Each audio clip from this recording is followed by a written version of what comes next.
Bara maalii keessa jirraa? Baay'ee nama gaddisiisa dhugaa dubbachuuf. Bara maalii keessarra barri nuun amma keessa jirru kun bara fokkisaa wantoota garaagaraa wantoota jibbisiisoo dhaga'anii fi arganidha dhugaa dubbachuuf. Akkamitti namni garaa amma kana walitti jabaata? Anaan kan na dhibu akkamumatti namni nama ta'ee dhalatee sadarkaa kanaan wal ga'a. Eegdii nama ta'ee eegdii dhalatee sammuu yaadu eegdii qabaatee ani garuu namni akkamitti akka garaa walitti jabaate? Namni durii garaa waliif naafa dhugaa dubbachuuf. Inni ammaa garuu amma suruma bakka sammuun namaa yaaduu dadhabee jechuudha. Daba walitti yaaduu, wal balleessuu, wal hammeessuu malee. Suruma barri nuun amma keessa jirru kun barri nuun ammaa kun barri durii barri ammaa dhugaa dubbachuuf adda adda. Akka dhageenyutti barri durii bara wal kabajuu, wal jaallachuu, ilmoon haadha jaallattu, firri fira jaallatu, mucaan intalli haadha jaallattu. Garuu barri nuun keessa jirru kun bara ajaa'ibsiisaa, bara abaarsaa, bara namni wal jibbu, bara namni waan hin taane walirratti raawwatu, bara hammeenyaan guutame. Maali gooftaa kun gara jabummaan isaa baay'ee nama gaddisiisa. Ani akka mataa kootti garuu namni jaallatee miti, seexanatu keessa gore malee. Kun abaarsa mootii dhugaa dubbachuuf. Akkamitti namni diina ofii irratti iyyuu kana godha? Diinni ofii amma kana nama gooteedha yaaduun. Akkamitti dhalli namaa yaaduu dadhabee sammuunsaa akkatti fira ofii akkas godha? Baay'ee nama gaddisiisa. Egaa Finfinneetti biyya keenyattidha. Adaadassaa kunii kottuu na bukkee taa'ii jetteetu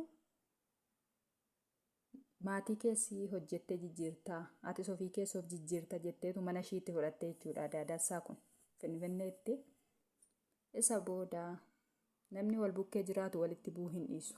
Maaliif mana tokko keessa namni jiraatu yeroo hunda nagaadhaan hin jiraatu. Namni kamiyyuu walitti hin bu'a. Walitti muufataa, walitti hin bu'aa. Bakka hin araarama, hin dhiisa. Kana malee akkatti beeknanu. Garuu sababa isheen eekamteef yookaan sababa isheen lolteef Adaadassaatiin mootii isheetu ofitti fudhate. Kottu jireenya kee jijjiirrattaa, maatii keessa hojjettee jijjiirtaa jettee namni kun hojii humnaa hojjetaa dura.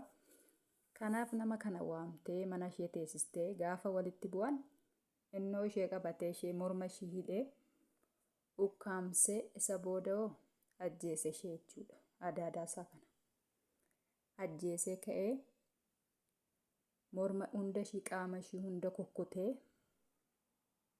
safuu dhabbo hunda ishee kukkutee peestaalitti naqee ishee awwaalee jechuudha.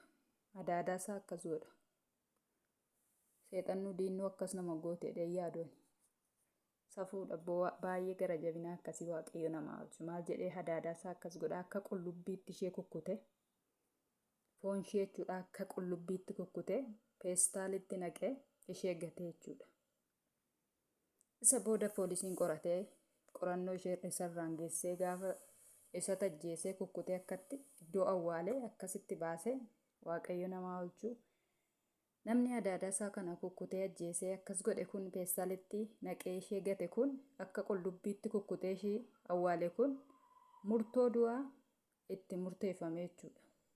Silaafuu ishee ajjeeses immoo taaree kun silaayyuu maal namni nama ajjeeses garuu kun waaqayyo obbo dheekkamsadha malee jaallatee miti innis. Maaliif seexanatu keessa goree godhe malee namni akkamitti Adaadassaa mana isaatti waamte? Adaadassaa kottu jireenya kee jijjiiri, jireenya maatii kee jijjiiri jettee mana isheetti waamtee akka inni guddatuuf akka inni jijjiiramu ishee gootee isa waamte. Inni garuu akka qullubbiitti foon ishee kukkutee ishee ajjeesee ka'eerra kukkutee ishee immoo dhaqee peestaalitti naqee ishee awwaale. Kun diraamadha malee namni akkatti gara jabummaa akka kanaa walirratti raawwatan jedhuun. Kanaaf biyya keenya keessatti dhugaa dubbachuuf wanta fokkisaa, wanta namatti hin tolletu raawwataa jira jechuudha. Kun dheekkamsa waaqati.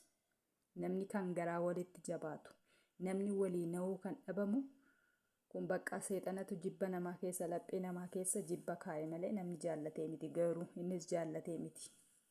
Waaqayyo immoo namaa oolchu. Biyya keenyatti waaqayyotti haa araaramu. Kun dheekkamsa dhugaa dubbachuuf. akka amantaa keenyatti biyya keenyaaf kadhachuudha malee wanti biraa wanti fala ta'u hin jiru. Kun gara jabummaa akkasii waaqayyo namaa oolchu. Maaliif namni lubbuu baate fira ofii miti. Alagaa mayyuu namni akkas godha gara jabummaa hamaadha malee yookaan gara jabummaa seexanni keessa summii hin taane keessa malee namni lubbuu baate akkatti sadarkaa kanaan naman ga'u. Kana waaqayyo namaa oolchu, namatti araaramu. Kanaaf namni kun qabameera, murtii du'aatti murtaa'ee jira. Waaqayyo immoo namaa oolchu, nama saabaasu. Malee kun biyya keenya keessatti Finfinneetti ta'e ishee duuteef immoo lubbuu ishee haa maaru waaqayyo. Egaa waan jennu hin qabnu. Waan namatti yoo ilaalte yoo dhageesse illee kan namatti hin tolledha kuni. Kana jaallatee miti kan kana godhennis seexanatu keessa gore malee waaqayyo isatti araaramu obbo.